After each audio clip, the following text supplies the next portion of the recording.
નવી નવી રેસીપીઓ જોવા માટે મારી ચેનલ હર્ષા કુકિંગ ગુજરાતીને સબસ્ક્રાઈબ કરો અને લાઈક પણ આપો. હર્ષા કુકિંગમાં આપનું સ્વાગત છે. આજે આપણે બનાવીશું લીલી મકાઈમાંથી ટેસ્ટી અને ચટાકેદાર વેજીટેબલથી ભરપૂર હાંડવો. જુઓ, એકદમ સરસ લાગે છે ટેસ્ટમાં અને બનાવવો પણ સરળ છે, ઇન્સ્ટન્ટ બની જાય છે અને લીલી મકાઈ સિવાય મોટાભાગની વસ્તુઓ ઘરમાં જ હોય છે અને તેમાંથી જ બનતો આ નાસ્તો છે.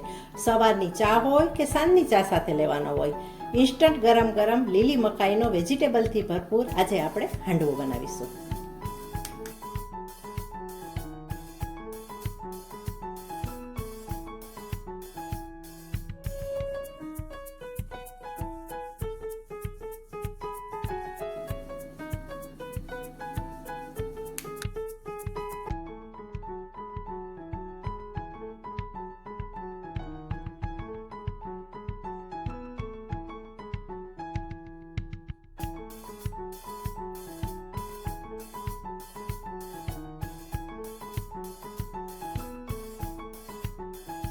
લીલી મકાઈનો ઇન્સ્ટન્ટ હાંડવો બનાવવા માટે સૌ પહેલાં આપણે લોટ લઈએ.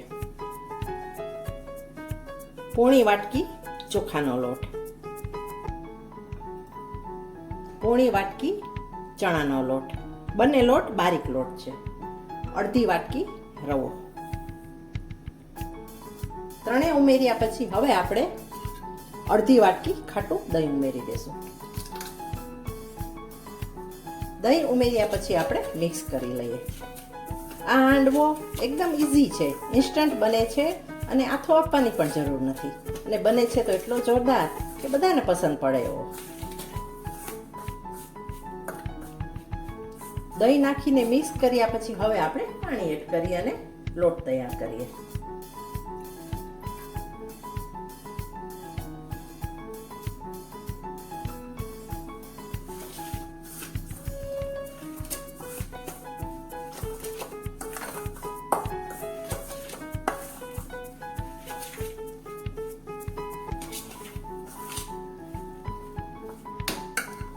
હજુ વધારે પાણીની જરૂર છે. અડધી વાટકી મેં ટોટલ પાણી ઉમેરેલું છે.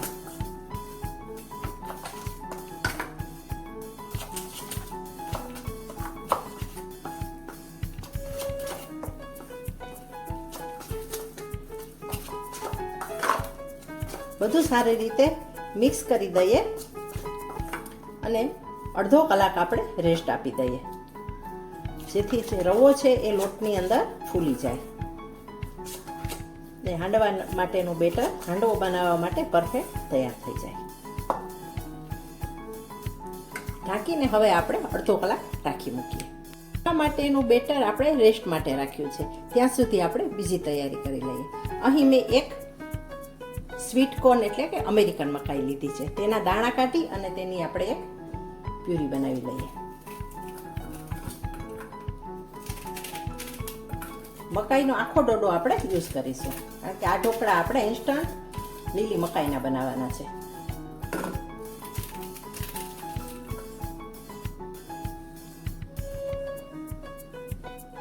આખા ડોડોમાંથી બી કાઢી લીધા છે, જોઈ શકાય છે. આટલા બી આપણે જોઈશે. તેમાંથી આટલા હું અલગ રાખું છું, બાકીનાની આપણે પેસ્ટ બનાવી લઈએ. મકાઈના દાણામાંથી આપણે પેસ્ટ બનાવી લીધી છે અને પેસ્ટ બનાવતી વખતે આપણે પાણીનો યુઝ નથી કરેલો. અડધા કલાક પછી બેટર તૈયાર થઈ ગયું છે. હવે આપણે ખોલી અને મસાલા એડ કરીએ.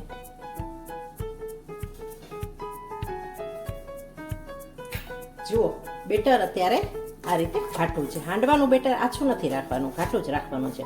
પણ અત્યારે આપણે વધારે પાણી નહીં એડ કરીએ, કારણ કે આપણે અંદર એડ કરીશું અલગ અલગ વેજીટેબલ્સ, જેથી વેજીટેબલ્સમાં પણ પાણી હોય એટલે જરૂર પડશે તો જ પાણી એડ કરીશું. સૌથી પહેલા એડ કરીએ આપણે લીલી મકાઈની પેસ્ટ. એમાં પણ પાણીનો ભાગ હોય છે.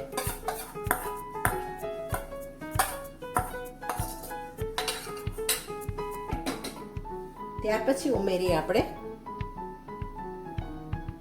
ખમણેલું ગાજર, 2 ટેબલસ્પૂન ગાજર લીધું છે ખમણીને, 1 ટેબલસ્પૂન બારીક સમારેલું કેપ્સિકમ,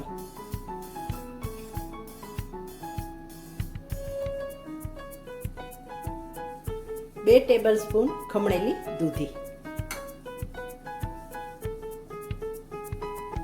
3 લીલા મરચાંની પેસ્ટ. તમે તીખાસ પ્રમાણે વધારે ઓછું આ માપ મરચાંનું કરી શકો છો. ત્યાર પછી એડ કરીએ આપણે સફેદ તલ 2 ટેબલસ્પૂન, અડધી વાટકી કોથમરી,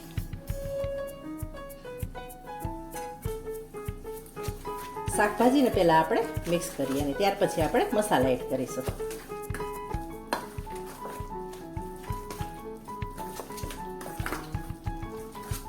આ હાંડવો બનાવતી વખતે મકાઈ જ બહારથી લાવવી પડે છે, બાકી તો બધી વસ્તુ ઘરમાં મોટે ભાગે હોય જ આપણા ઘરોમાં, તરત બની જાય. ચા સાથે સવારનો નાસ્તો હોય કે સાંજનો નાસ્તો કરવો હોય અથવા સાંજે જમવામાં પણ ઘણાને પસંદ હોય તો આ રીતે હાંડવો જમવામાં લઈ શકાય. હવે એડ કરીએ આપણે સ્વાદ મુજબ મીઠું,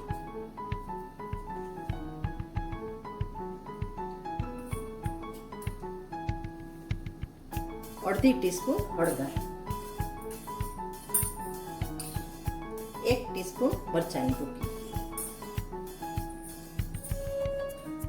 અડધી ટીસ્પૂન ગરમ મસાલો. ગરમ મસાલો ઓપ્શનલ છે, પસંદ હોય તો નાખી શકાય, પણ હા, જો તમને પસંદ હોય તો આદુ લસણની પેસ્ટ અને ડુંગળીનો પણ યુઝ આમાં કરી શકો છો. પણ આજે આપણે આ રેસીપી નો ઓનિયન નો ગાર્લિક કરવાના છીએ, એ ડુંગળી કે લસણ આપણે એડ કરવાના નથી. એ ઘણા લોકો નથી ખાતા હોતા, તો આપણે એ રીતે બનાવીએ કે બધાને પસંદ આવે. બધું સારી રીતે મિક્સ કરી લઈએ.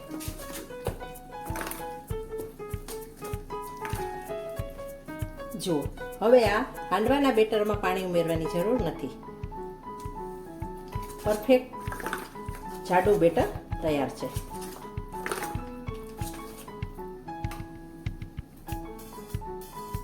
હવે એડ કરીએ આપણે અડધી ટીસ્પૂન મીઠા સોડા અને તેને એક્ટિવેટ કરવા માટે આપણે લીંબુનો રસ ઉમેરીએ. હવે એક જ ડાયરેક્શનમાં સરસ રીતે આપણે મિક્સ કરી લઈએ.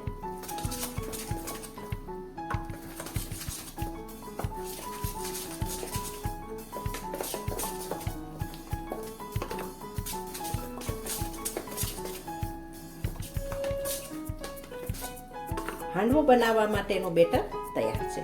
હવે આપણે હાંડવો ઉતારીશું. હાંડવો બનાવવા માટે મેં એક નોનસ્ટિક પેન લીધું છે. નોનસ્ટિક પેન ન હોય તો જાડા તળિયાવાળી કઢાઈ પણ લઈ શકાય. ગેસને સ્ટાર્ટ કરેલો છે અને હવે આપણે એડ કરીએ 2 ટીસ્પૂન તેલ. તેલને આપણે ગરમ થવા દઈએ.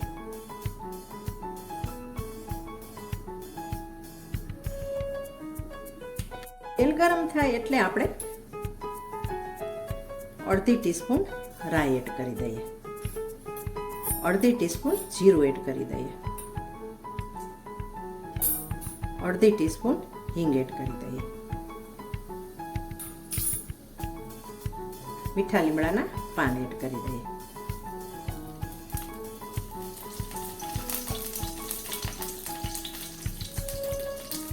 સફેદ તલ એડ કરી દઈએ.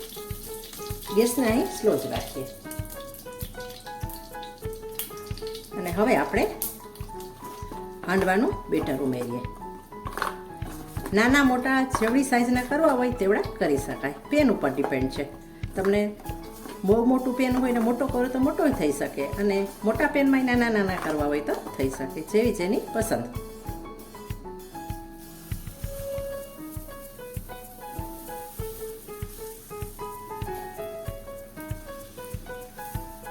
ત્રણ ચમચા મેં એડ કરેલું છે.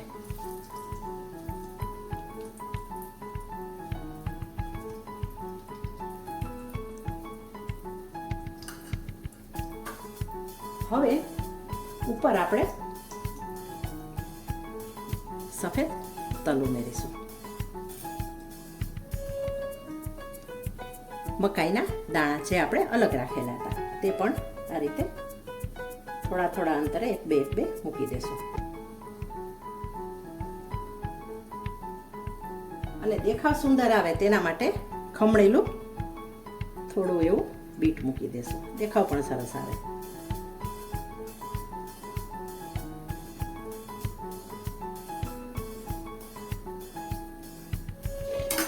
હવે આપણે ઢાંકી દઈએ અને ધીમા તાપ પર આપણે શેકાવા દઈએ.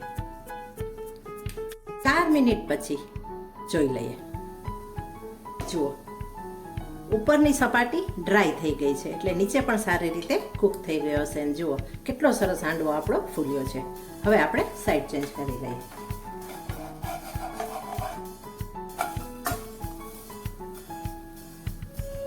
બીજી સાઈડ પણ આપણે કૂક થવા દઈએ.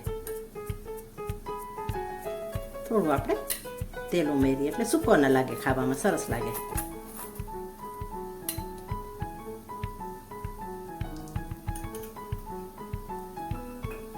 બીજી સાઈડ પણ આપણે કૂક થવા દઈએ. 3 મિનિટમાં બીજી સાઈડ પણ હાંડવો તૈયાર થઈ ગયો હશે. જોઈ લઈએ આપણે. જુઓ, એકદમ સરસ ફૂલેલો વેજીટેબલથી ભરપૂર લીલી મકાઈનો હાંડવો જો કેટલો સરસ તૈયાર થયો છે. બીજા પણ આપણે આ રીતે કરી લઈએ. હાંડવો તૈયાર થઈ ગયા પછી લીલી ચટણી અને આંબલીની ચટણી સાથે આપણે સર્વ કરીશું.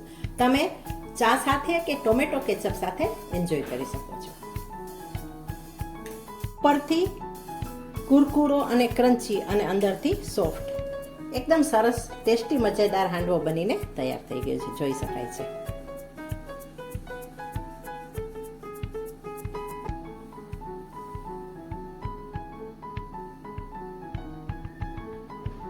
વરસાદની સિઝનમાં ખાવાની મજા પડી જાય તેવો લીલી મકાઈનો શાકભાજીથી ભરપૂર હાંડવો બનીને તૈયાર થઈ ગયો છે. હવે મળીશું નેક્સ્ટ વિડીયોમાં. Thanks for watching.